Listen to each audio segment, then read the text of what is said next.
Ichokwadi muri Zimbabwe ndinoti kwa Washington marimira kana kuti Bozhongora sababa Isabel muri Zimbabwe ndiri pana pa Waterfalls mukati meguta reHarare.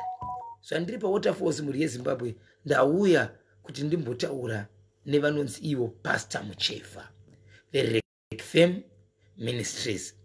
Pastor Muchefa ndange ndiri mukati mekuti timboburisana navo chikonzero mangwana izuva rekereke yaMwari vanhu vari kuenderera mberi nokunamata vanhu vachiziva Mwari. Saka ndine mashoko andanzwa kuti iwo wongo mazuva ese kunogona kunge kuchipindwa makereke. Asi ndinoda kuti ndizive kuti kamusiyano karipo nemamwe mazuva ese anonamata vanhu kakamira sei. Regai ndisapedze nguva ndingotora mukana.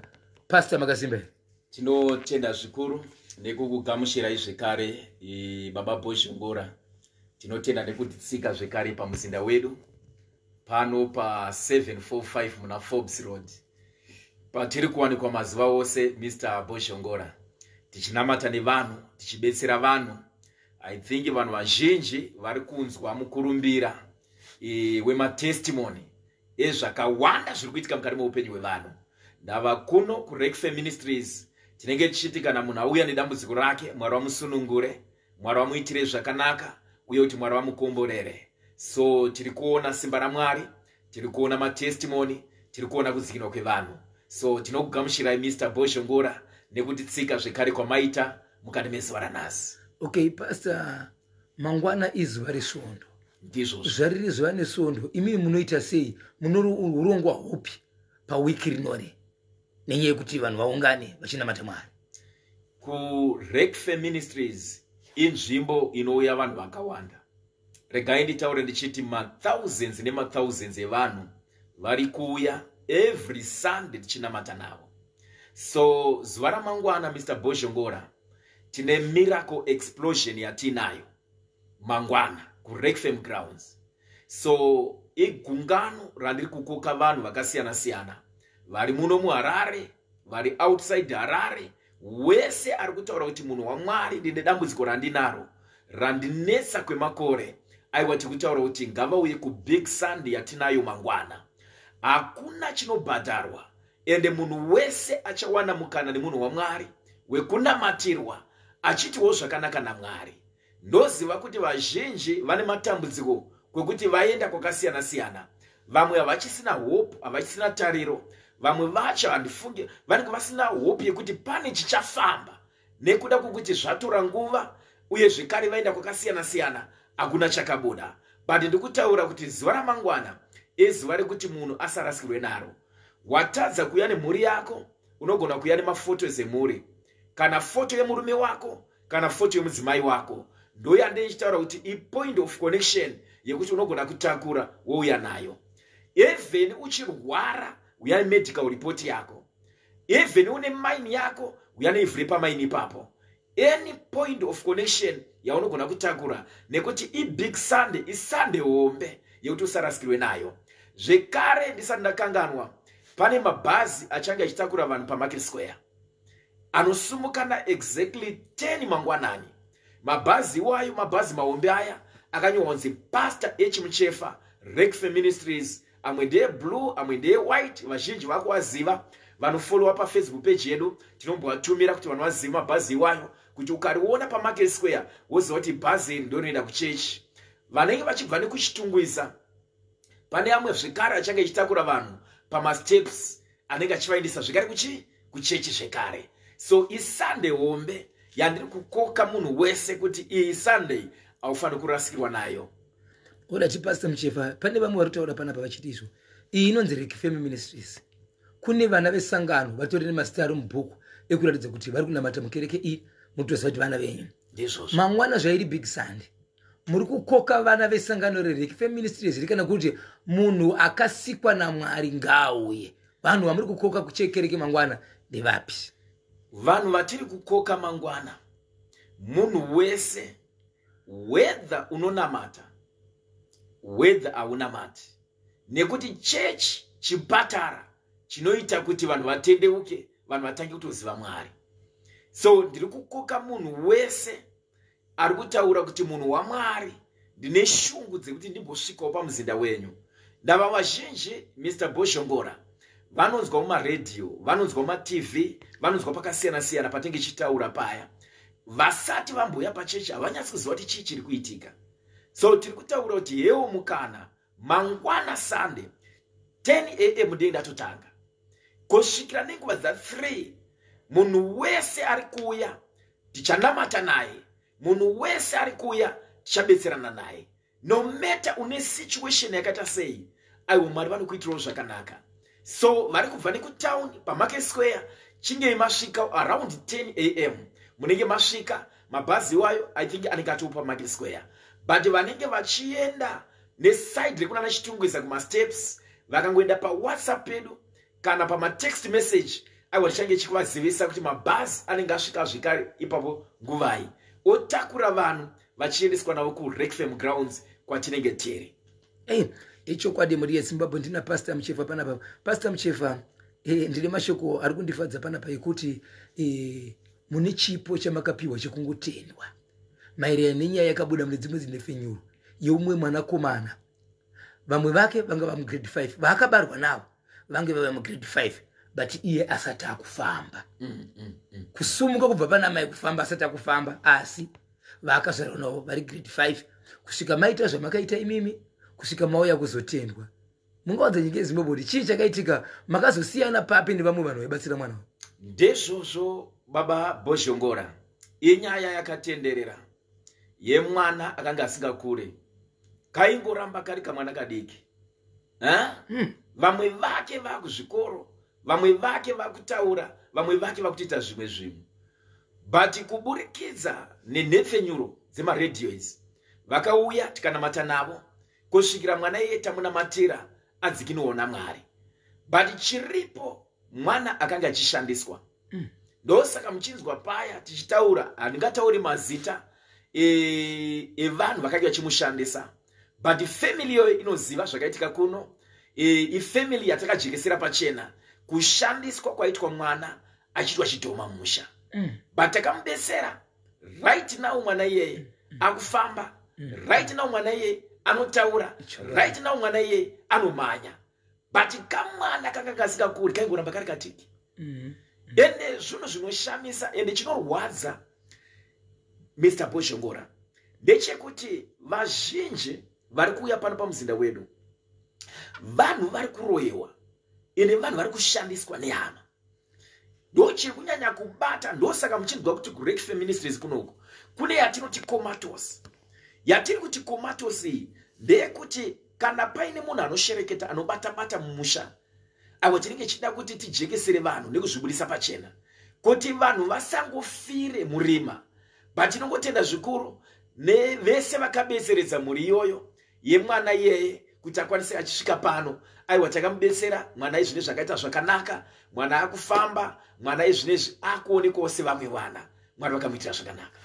Vatinotenda mhuri yeZimbabwe ichokwadi takasangana nyaya vari mukati mekutenda mukati mekufara mwana tikatombosvika pa ari mukati mekukwasana naye asi ndozati simba namwari. Saka chamuri kuudza vanhu imimi nezvekunamata kana kuti mangwana pamuri kusangana ndanzwe muchitaura nyaya yekungoti hazvina basa kuti haunamati hongu kune vasinganamati kwozoita vanonamata asi vachinamata machechi avo vomboti vauyawo kuRekfem vari kugamuchirwa here? Tinovagamuchira. 3 weeks ago ndine vamwe mai vakatouya neinform yekuchechi kwavo vanga vane mwana anga ari pauniversity anga kurwara nepfungwa. Mwana iye achirwara nepfungwa vakauya kuno kuburikidza vangotinzwawo tikavanamatira. Vakazouya 3 weeks ago neinform yekuchechi kwavo vachitotenda Mwari pajekerere vanhu. Vanhu vanotadza kunzwisisa Mr. Bozhongora. Chechi ndeyaMwari ende tinogamuchira munhu wese. No matter unoenda kuchechi kwakasiyana-siyana, kusiyana kwemadoctrines ende ukaona munhu achiparidza mhari dzekuti usanamata as long as church ichitenda muna Kristu, ichitenda muna Mwari ende ichitenda mubhaibheri shoko raMwari, hapana chinenge chakaipa. Tiri kunzwanana? So tiri kugamuchira munhu wese no matter unoenda kuchechi ipi, but wese ari kutaura kuti munhu waMwari ndoda kusangana nemi.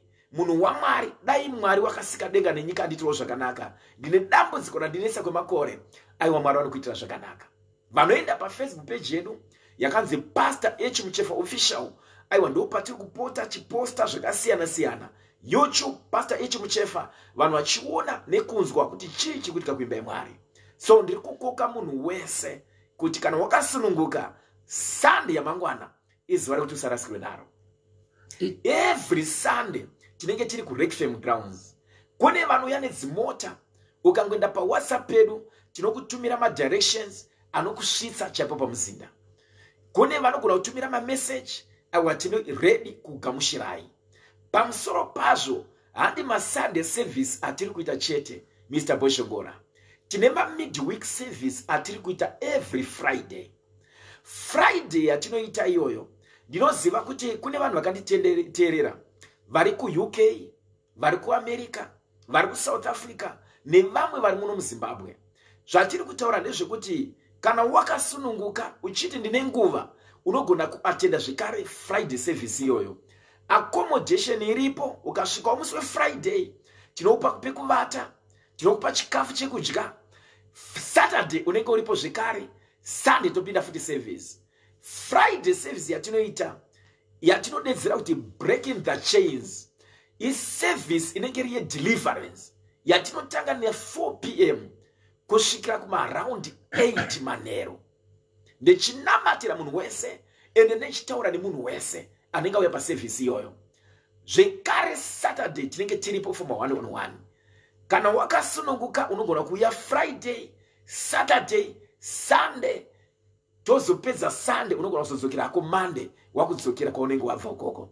But usati wauya tinowanzokurudzira kuti gara waita booking yako kuti ureserverwe pekuvata, nzvimbo yekuvata, uye zvekare kuti vanhu vanoita ma preparations echikafu nezvakasiyana-siyana vagare vaziva kuti kune vanhu vari kuuya vakawanda vakadai, vachange vachigarawo mazuva akadai pamuzinda wedu.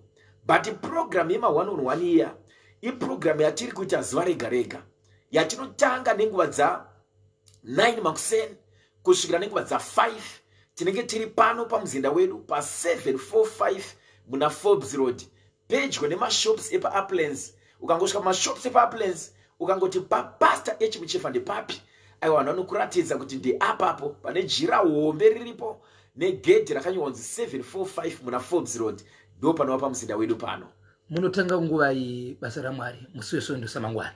Mangwana tiri kutanga nenguva dza 10 mangwanani, nekuti iSunday ichauya vanhu vakawanda, so exactly 10 tinenge tapo. Kune vamwe vari kuti tine ma issues ari private and confidential ekuonana nemunhu waMwari tiri pedu tega. Ayo ma programs iwayo ukangofona zvekare pa namba zedu tinogona kutaurirana, toona toita ma arrangements api, wouya pa maofisi edu, even usati waenda ku church or after the service tinogona kuwana mukana wenge tichionana. Icho kwa demudi ya Zimbabwe ndiko kuri Rec FM Ministries kwa Pastor Muchefa ku Waterforce mukati megutare ya Harare. Vangu vari pakutaura pamusoro pekuti mangwana chinenge chakachaya. Vane atinoti big Sunday, Sunday iri pakakura pamusoro pemusoro yekuti munhu wese anenge ari ipapo anofanira kubatsirwa, anofanira kunamira. Vachikamuchira deliverance yadika kune kwanzi kune inonzi comatose. Ndizvozvo. Yekuti munhu wese ende usasiya point of collection ndika. Nekuti kana iwe une maini yako pamba pako pane zviri kuitika kubasa kwenyu wakabata chinhu chinongoratidza kuti nezvauri kuda zvingapindirana sei, ichocho chawauya nacho ichocho ndo chichanamatira. Medical report, ivhure pabasa pako, mafotos emuri yako, even mapassport ako, ndo yatikudedzera kuti point of connection iyoyo.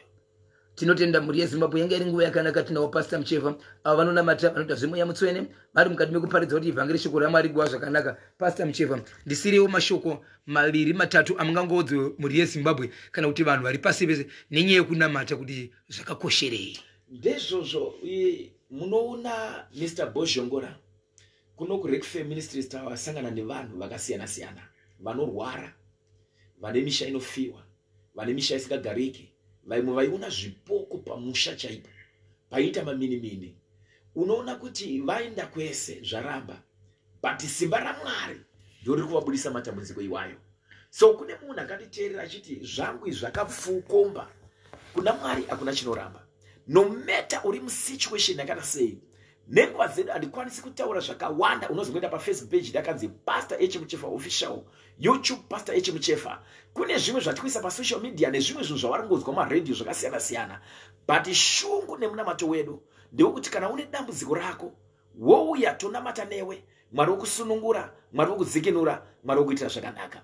So Mr. Bozhongora tinogamuchira munhu wese une mari, hauna mari, une situation yakaita sei, uri muZimbabwe, uratisati Zimbabwe, aiwa tinokugamushirai. Ndava chinangwa ndechekuti Mwari dai vakuitirawo zvakanaka. Muyambukewo, musunungurwe naMwari, Mwari wakuporesei sekuyambuka kuri kuita vamwe. So ndine nhamba dzandinadzo, idzi nhamba dzangu dzatinogona kutaura nguva nenguva takasunungwa kugamushirai.